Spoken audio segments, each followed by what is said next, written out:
Dr. Michael's Music Therapy Channel. இன்றைய பதிவிலையும் motivations new perspectives என்ற தலைப்பில் சில செய்திகளை நம்ம பகிர்ந்துக்கலாம்.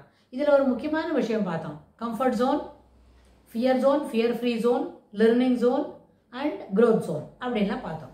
இந்த க்ரோத் ஜோன்றது ஃப்ரம் த டே ஒன்லேருந்து, அதாவது கம்ஃபர்ட் ஜோன் சொல்லக்கூடிய அந்த ஏஜ் பீரியட்லேருந்து கடைசி வரைக்கும் லைஃப் லாங் டைம் என்ன அது லேர்னிங் ஜோன் உண்டு. அதே மாதிரி life long we should grow our self. Growth அப்படின்றது வந்து ஃபைனான்ஷியல் க்ரோத்தாக இருந்தாலும், மானிட்டரி பெனிஃபிட்ஸ்க்காக க்ரோத் இருந்தாலும், பிஹேவியரல் எக்ஸ்பிரஷன்ஸில் க்ரோத் இருந்தாலும், எல்லாத்துலேயுமே வளர்ச்சி. க்ரோத் என்கிற வார்த்தை எப்படி வளர்ச்சி, முன்னேற்றம், உயர்வாக இருத்தல், இது எல்லாமே க்ரோத்தில் சேர்த்திக்குதான். ஆங்கிலத்தில் ஒரே வார்த்தை க்ரோத்துன்னு சொல்லிடுறோம். ஆனால் அந்த க்ரோத்துன்றது எதுக்குற ரிலேட்டட்? நம்மளுடைய பழக்க நடத்தைகளே நிறைய உயர்வான எண்ண ஓட்டங்கள் இருந்தால் அதுக்கு தகுந்த மாதிரி நம்மளோட பழக்க நடத்தைகள் பிஹேவியர் இருக்கும். அதே மாதிரி க்ரோத் என்ன சொன்னால் வசதி வாய்ப்புகளை பெருக்கிக் கொள்கிறோம், பொருளாதாரத்தில் முன்னேறி வருகிறோம், அப்பவும் முன்னேற்றம் தான். அதே மாதிரி முன்னேற்றம் என்று சொன்னால் படிப்பில் முன்னேற்றம் இருக்கலாம். அப்புறம் வந்து நம்மளோட லாரல்ஸ், ஆர்டரி ஒர்க்கெல்லாம் பண்ணுறோம் இல்லையா, craft, that is right hemisphere ரிலேட்டடாக இருக்கிறது. அந்த வேலையெல்லாம் செய்யறதுல சிறப்பான தன்மைகளை காட்ட முடியும்னு சொன்னால் அதுங்கேயும் வளர்ச்சியை காட்டலாம். இனியமாக இருக்கணும். அதாவது சிறு வயதில் சாதாரணமாக வரைய தெரிஞ்ச ஒரு விஷயம், அதே நிறைய அதில் ஆடட் ஃபேக்ட்ஸு, நல்ல ஃபேசட்ஸ் எல்லாம் மாற்றி சிறப்பாக வரைய முடியும் அப்படின்னா அதுலேயும் நம்ம வரைதலில் என்ன பண்ணலாம், முன்னேற்றத்தை காண முடியும், வளர்ச்சி பார்க்க முடியும்.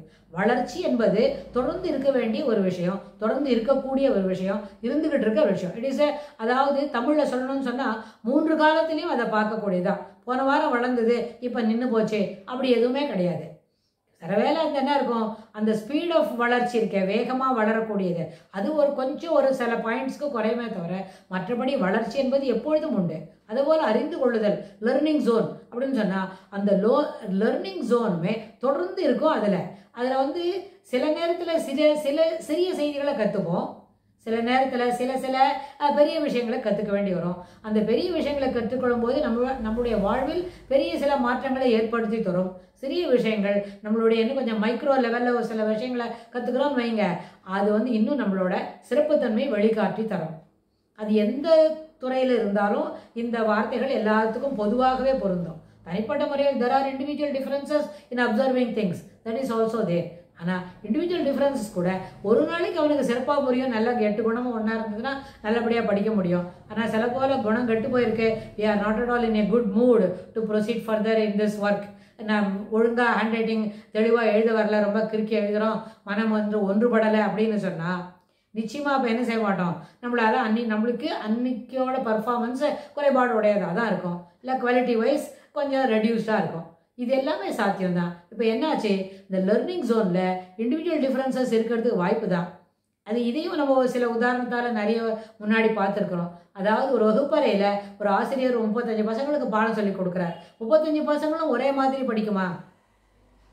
அந்த ஆசிரியர் அப்படி எதிர்பார்ப்பாங்க தான். அவங்களுக்கு 35 பசங்களும் சிறப்பாக படித்தா அவங்கள போல சந்தோஷப்படுறவங்க இந்த ஊரில் வேறு யாருமே இருக்க மாட்டாங்களா இருக்கும். ஆனால் அப்படி இல்லை. ஏன்னா ஆசிரியர் பாடம் சொல்லி கொடுக்கும் பொழுது அதை சொல்லி கொடுத்து கொண்டு இருக்கும் பொழுதே புரிந்து கொள்ளக்கூடிய மாணாக்கர்களுக்கு தான் மதிப்பெண்கள் நிறைய கிடைக்கும். சிலவங்க ஒரு தடவை படித்து 2 தடவை படித்து 4-5 தடவை படித்து அதில் இருக்கிற விஷயங்களை துளியாக கிராஸ் பண்ணிக்கும் பொழுது அந்த பர்ஃபார்மன்ஸில் கொஞ்சம் என்ன பண்ணியிருக்கோம், மதிப்பெண் வர அளவில் குறைபாடு இருக்கும். ஆனால் அவங்களுக்கு இன்னும் கூட சிறப்பாக புரிஞ்சிருக்குமா இருக்கும். புரிஞ்சது எத்தனையும் அவன் விடைத்தாளில் எழுதினா தானே நம்மளுக்கு மதிப்பெண்கள் கிடைக்கும். விடைத்தாள்லேயும் எழுதக்கூடிய சாமர்த்தியமும் வளர்ந்துக்கணும். ஸோ இந்த அடிப்படையில் பார்க்கும்போது பர்ஃபார்மன்ஸ் வைஸ் பார்த்தோம்னா நிச்சயமாக அதில் நம்மளுக்கு வேறுபாடுகள் இருக்கத்தான் செய்யும். அதனால் ஒரு வகுப்பறையில் 35 மாணாக்கர்களும் எப்படி ஒரே மாதிரி அவங்களுடைய திறமையை வெளிக்காட்ட முடியலையோ அதுபோல தான் தனி மனிதனுக்கு அவங்களுடைய லேர்னிங் ஜோனில் கற்றுக்கொள்ளும் பொழுது சிறப்பான வேறுபாடுகள் இருப்பதற்கு வாய்ப்புகள் உண்டு. அதனால் லேர்னிங் ஜோன் வந்து லைஃப் டைம் ப்ராசஸ் தான். ஆனால் அதில் சிலவங்களுக்கு இளமையிலே நிறைய கற்றுக்க முடியும், சிலவங்களுக்கு வயதான பிறகு கற்றுப்பாங்க, சிலவங்களுக்கு எப்போவுமே மீடியாக்கராக ஒரு பர்ஃபார்மன்ஸை மிடில் லைனில் எப்பவும் போய்கிட்டு இருக்கோம். அதனால் there are individual differences அப்படின்ற அந்த வார்த்தையை தொடர்ந்து நம்ம பயன்படுத்த முடியும். எப்படி, இந்த பர்ஃபார்மிங் லெவலை பொறுத்து. சிலவங்களுக்கு சில நாளைக்கு சிறப்பாக செய்வாங்கன்னு சொன்னால் அந்த சிறப்பான செய்கிற அன்னைக்கு நிறைய விஷயங்களை அவங்க கற்றுக்கிறதுக்கு எஃபர்ட் போட்டால் they can able to grasp more things அப்படின்னு. அதே மாதிரி கம்ஃபர்ட் ஜோன் வந்து வருஷத்தில் எல்லா நாளும், அதாவது கற்றுக்கொள்ளும் போது எல்லா நேரத்திலும் கம்ஃபர்ட் ஜோனும் கூட இருக்கும். ஆனால் quality wise it may likely to go down. சில சமயத்தில் இளமையில் இருக்கும்பொழுது பள்ளிக்கூடத்தில் படிக்கச்சே அவங்களுக்கு வந்து கம்ஃபர்ட் ஜோன் நிறையவும், படிக்கிறதுக்கு கொஞ்சம் லைட்டர் வெயிலில் படிக்கலாமா இருக்கும். ஒரு எலிமெண்ட்ரி ஸ்கூல்லாம் தாண்டி ஹையர் செகண்டரிக்கு வரோம் அப்படின்னு சொன்னால் அப்போ கம்ஃபர்ட் ஜோன் குறைவுள்ள அளவில் குறைவாகவும் நிறைய படிக்க வேண்டியதாகவும் இருக்கும். இது வந்து அடல்ட்ஹுட்டில் வந்தாலும் இது உண்டு தான்.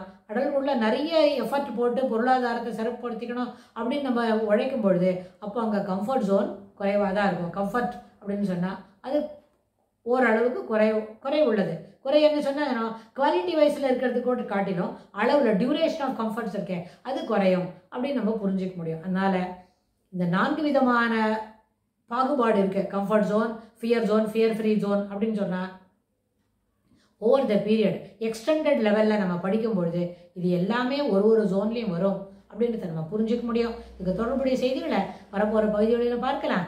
தேங்க்ஸ் ஃபார் வாட்சிங்.